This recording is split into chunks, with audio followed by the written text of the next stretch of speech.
Yo guys, and welcome to my video. Sekarang ni aku tengok ramai orang start nak beli X flagship. Maksudnya dekat sini flagship yang they announce a few years back lah, macam 2 tahun, setahun lepas, 3 tahun lepas.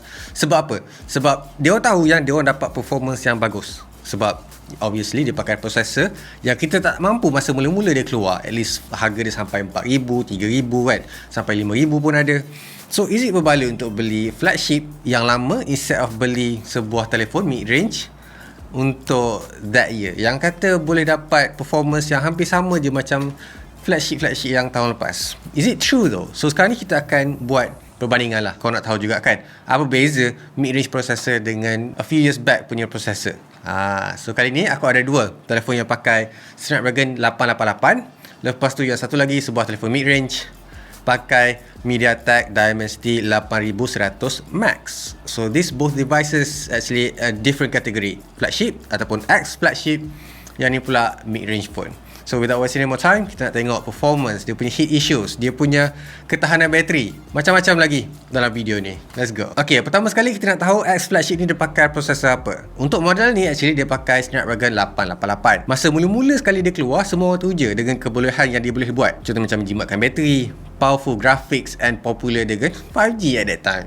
Packs dengan 8GB RAM dan storage pula 128GB. Tak ada wow factor sangat kalau ikut dekat sini. Untuk phone mid-range ni pula, dia guna chip yang lain ataupun branding lain lah, Dimensity 8100 Max. Satu prosesor yang ramai orang cuba kenal disebabkan nama yang agak baru and mula dapat review yang bagus lah, boleh kata macam tu. Jenama ni dapat stretchkan RAM sampai 12GB dengan extension 3, 5 dan 7GB RAM.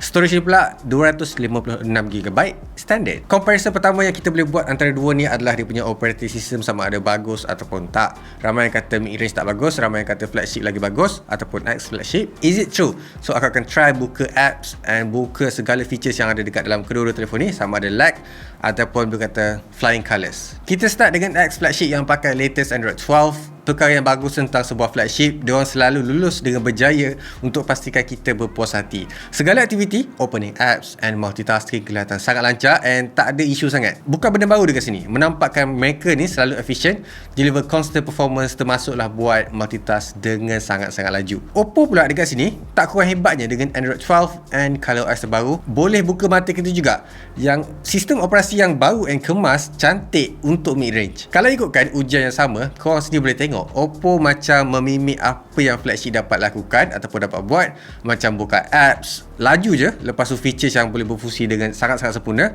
termasuklah heavy multitask. Hasil dia, walaupun katakan dekat sini tak ada pemenang pun kalau ikutkan, baguslah untuk jenama sebuah telefon mid-range and boleh sama dengan sebuah telefon X flagship. Untuk flagship pula, aku akan guna test Antutu benchmark untuk tengok dia punya processing power, dia punya graphics and dia punya skor sama ada boleh tapau tak X flagship ataupun X flagship ni boleh tapau tak telefon mid-range yang ada tahun 2022 ni. So dekat sini kau akan nampak a few things, contohnya macam kepanasan, dia punya heat management, lepas tu dia punya kelancaran ataupun betapa powernya sesebuah telefon tu ataupun sesebuah prosesor tu. Snapdragon 888 boleh kata starting dah rasa panas sangat-sangat. Dia orang memang daripada awal ada isu heat sebab performance adalah apa yang dia orang kejar berbanding efficiency. Itu sebabnya kau nampak skor dia tak tinggi pun berbanding Oppo. Oppo pula memang akan rasa suam untuk stress test macam ni, tapi kau boleh tahu dia memang takkan buat performance yang tak penting. Sebab tu nampak steady je and dapat outperform X flagship skor lagi tinggi kalau ikutkan. Dalam bentuk gameplay pula yang aku mainkan adalah PUBG Mobile. Dalam ni kiranya real world test nak kata kedua-dua dapat perform yang memang bagus and lebih daripada apa yang aku jangkakan sepatutnya ada pada diorang. Contohnya dekat Snapdragon 888 tak dinafikan performa yang orang tak ada isu, tapi isu panas tu akan membuatkan orang fikir balik sebab melibatkan battery life yang orang kata makan kuat lah bila panas. Oppo pula walaupun dia perform rasa hampir sama je kalau ikutkan, and dia tak ada masalah overpower yang boleh menyebabkan tangan korang rasa terbakar dalam gameplay, yang mana bateri korang akan lebih tahan lama lah and korang sendiri boleh pegang phone dengan selesa, tak ada rasa isu macam tak selesa kan. Kalau nak bandingkan antara kamera pula, antara dua ni boleh kata jauh beza lah kalau kira dia punya megapixel count. Contohnya dekat sini dia pakai 108 megapixel, a really huge sensor with high count megapixel. Lepas tu untuk kamera yang ada dekat Oppo Reno 8 Pro ni pula actually dia pakai 50 megapixel and dia ada actually capability capable untuk tangkap gambar low light. Secara kasarnya kau boleh bandingkan dia punya level of detail kan. Tapi kita semua tak fokuskan untuk detail sangat sebab benda tu macam kita tak nampak unless kalau kita zoom in. So dekat sini kau better tengok dynamic range and dia punya colour sama ada sesuai ataupun tak. Kamera X flagship memang tak mengecewakan lah dengan hasil gambar yang dibantu dengan AI.